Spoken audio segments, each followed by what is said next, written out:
संभाजी महाराज यांची पुण्यतिथी, त्यांच्या कार्याला मानाचा मुद्रा। पुरंदर की पत्थरों में हर हर की गूंज थी, अग्नि समवर्ष में भगवी हर गूंज थी।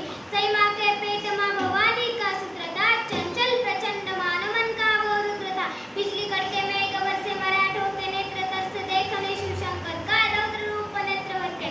हिंदवी के गर्भ में कचिंगारी सुलग चुकी, किले के कदालन से किलकारी गूंज उठी।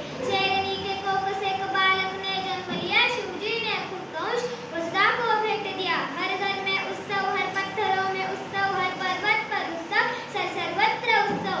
सबसे पहले साया उस पर आदिशक्ति का पड़ा, सामने एक तेजस्वी शक्ति पीठ था खड़ा। जैसे खड़ी महाकाली पैर में संसार लिए, खड़ी खुद जगदम्बा जिजाऊ का अवतार लिए। पद का कप्पा पहुंच चुका शिवाजी राजे तख्ता, एक पुत्र रत्न देखे बिना बाप कैसे रह सकता। ऐसा कोई शास्त्र नहीं जो भाव कमल समझ सके, ऐसा कोई शास्त्र नहीं जो बाप का दिल समझ सके। बारिश बन निकले राजे हिंदू वृक्ष पन्न की ओर, जैसे निकले सूर्यदेव रक्त भेंट करने की ओर। अपना ही अंश राजे आंखों से सेक रहे, खुद का ही प्रतिबिंब हाथों में देख रहे। तेजस्वी मुखमंडल माथे पे सुगंध डोले, घुंघराले बाल जैसे जटा में भुजंग खेले। विधि का विधान आया, हर भट्ट को बुला लाया, मंगल शनि बृहस्पति सब ग्रहों को लेके आया। एक एक ग्रह को कुंडली में रखकर विचार, हर भट्ट की वाणी निकली कुछ इस प्रकार।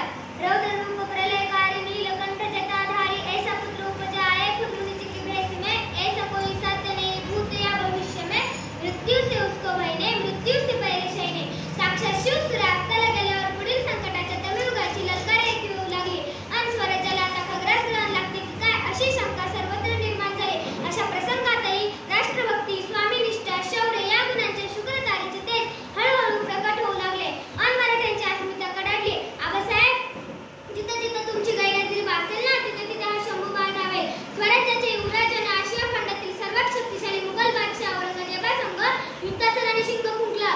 पुरंदर आणि राजगडावरती दुमदुमणारी छोटीशी पावलं मुघलांचा गर्दनकाळ होऊन बसली। याच पावलांनी इंग्रज, फ्रेंच, पोर्तुगीज, सिद्धी, मोगल यांच्या छाताडावर शिवप्रभूंच्या स्वराज्याचं भगवान शान रोवलं।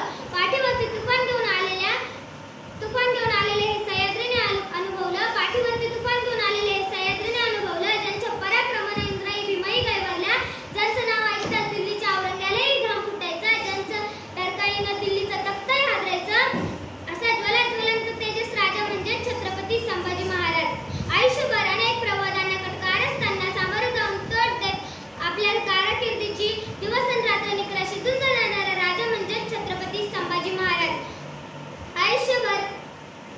आयुष्याची अखेर होत असतानाही स्वाभिमानानं